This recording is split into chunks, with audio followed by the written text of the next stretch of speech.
¿Ok? Lo primero que uno ve cuando va a las preguntas de sociales es que uno dice, hace mucho texto, qué pereza, bla, bla, bla. Pero no, ustedes son inteligentes y yo sé que ustedes van a poder si lo hacen bajo el siguiente método. ¿Cuál es el método? Pues bueno, les voy a explicar.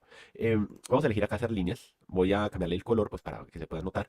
Y créanme que si ustedes hacen este ejercicio por lo menos una vez al día, les va a ir muy bien. Pueden encontrar diferentes preguntas de sociales en internet, en cuadernillos, etcétera, etcétera, que siempre suben en la página del IFES, ¿ok?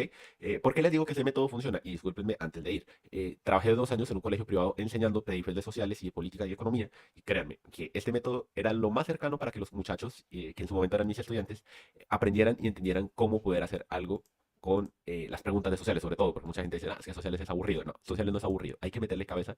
Y como digo, y vuelvo a repetir, ustedes son muy inteligentes y sé que lo van a lograr. ¿Ok? Lo primero que vamos a hacer no es leer la pregunta, digo, el texto que acompaña la pregunta, sino que vamos a leer las opciones de respuesta. ¿Ok? A cada opción de respuesta vamos a sacarle una posibilidad. ¿Cómo si una posibilidad? Bueno, vamos a ponerle al lado o vamos a escribir una palabra clave que nos acuerde de qué es lo que simboliza esa pregunta, si me voy a entender, esa opción de respuesta frente a lo que nos quieren preguntar. Pero, para que no se nos olvide, lo que vamos a hacer es que con las opciones de respuesta vamos a escribir al lado qué es lo que significa cada opción y a partir de ahí leemos la pregunta y leemos el enunciado que acompaña la pregunta. ¿Ok?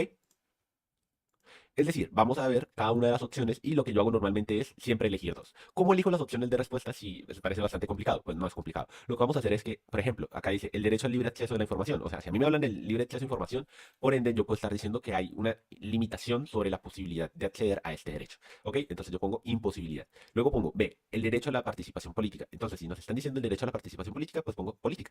¿Listo? Me voy a la C, el derecho a la libertad de creencias. Es decir, voy a poner religión, fe, etcétera, etcétera. Yo pondría religión, que es la palabra que más se asemeja. Y D, el derecho a la libre asociación. Es decir, cuando se habla de libre asociación, se habla, por ejemplo, de todos esos grupos que se crean a partir de empleado o trabajador. Y pongo ahí la palabra. Ahora sí, me voy a ir a la pregunta y dice, ¿qué derecho constitucional podría poner en riesgo la propuesta del gerente? Es decir, aquí las opciones ya tienen una palabra. ¿Ok? Y con esa palabra, entonces nos está diciendo, ¿qué derecho constitucional que haga parte del Estado?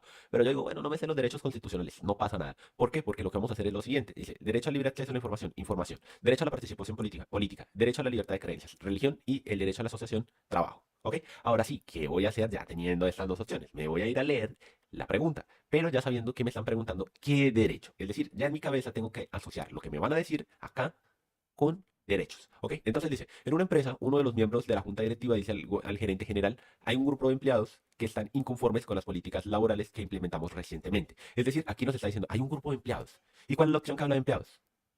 Libre asociación, la D. ¿Está hablando de política? No. ¿Se asemeja a política? Sí, pero no. Libertad de creencias, habla de religión, no habla de religión. El derecho a la información, ¿habla de información? Bueno, podría ser. Entonces, ¿qué es lo que nos está diciendo? Hay un grupo de empleados que está inconforme con las políticas laborales que implementamos recientemente. Es decir, que la empresa implementaron políticas. Eso es lo único que me interesa. Me voy con las dos opciones, A y D. El derecho a la libre información, pero nos están hablando políticas laborales. Es decir, si hablara del libre acceso a información, el acceso libre es múltiple, es de muchos. En cambio, nos dice el derecho a la libre asociación, trabajar.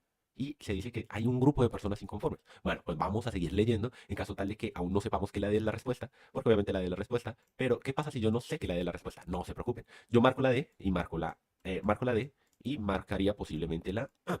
Entonces, dice, esto preocupa porque es un grupo muy activo que al parecer está movilizando a varios empleados con el objetivo de conformar un sindicato. Si no sé qué sindicato, sencillamente me voy con el contexto. ¿Qué me está diciendo? Que se están preocupando porque al parecer se están movilizando varios empleados para crear un sindicato. Es decir, un sindicato puede ser un grupo de personas o de empleados que están trabajando. Sencillo. Sin saber la definición de qué es sindicato, no me voy a quedar pensando como un diccionario qué significa sindicato. Aquí ya nos está diciendo que es un sindicato. Un grupo activo de personas que se movilizan por su derecho de información o trabajo.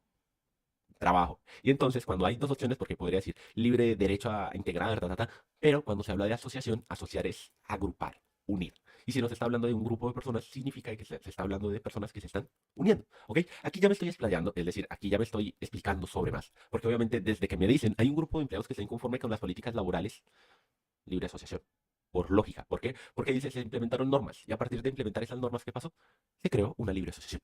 Sencillo. Que esa libre asociación tiene el nombre de sindicato. Si no sé qué es sindicato, pues no pasa nada. No me interesa, no me importa. Porque ya lo sé, ya me lo están diciendo. Es un grupo de personas que se unieron para pedir sus derechos. Entonces, en caso tal, todavía tengamos dudas, seguimos leyendo el texto, pero acuérdense que el método es efectivo en tanto seamos eficaces y racionales para poder entender qué es lo que se nos está diciendo.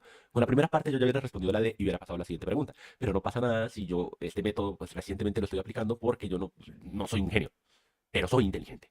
Y ese método, créanme que la inteligencia, créanme que la inteligencia de acá va a servir mucho más que la trampa. Créanme. Sencillo. Dice que propongo que hable, bla, bla, bla. Pero eso ya no me interesa. ¿Por qué? Porque dice que derecho constitucional podría ponerse en riesgo con la propuesta del gerente. Es decir, ¿qué va a querer el gerente? Lo más probable es que silenciar o que no se conforme el sindicato o el grupo de personas, pero eso ya no me interesa.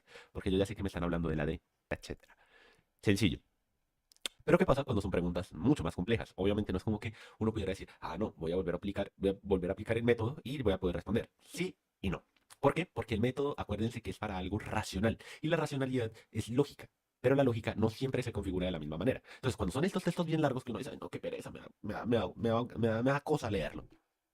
Se putean ustedes o dicen alguna grosería y dicen, no, no quiero leerlo.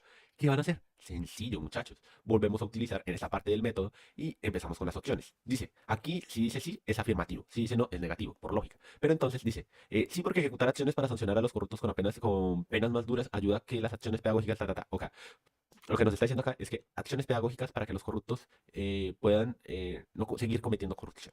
¿Ok? Eso es lo que nos está diciendo acá. Es decir, que aquí está dando un argumento a favor porque dice que los corruptos, si hicieran cosas pedagógicas como ayudar a la sociedad, pues muy probablemente no vuelvan a ser corruptos. Pero yo ya por lógica, sin leer qué es lo que me está diciendo, yo por lógica digo, obviamente no, la corrupción no se sanciona solamente con acciones pedagógicas, tiene que haber más cosas. Pero voy paso por paso, ¿ok? Acuérdense que lo principal y lo importante es siempre colocar la palabra clave, es decir, colocar qué es lo que significa todo esto en una sola palabra. Entonces acá dice, sí, ejecutar acciones para sancionar los corruptos, pero ¿qué puedo poner yo para acordarme? Por ejemplo, puedo poner pedagogía. ¿Listo? Pedagogía. Y yo ya sé que no tiene nada que ver con la opción, créanme.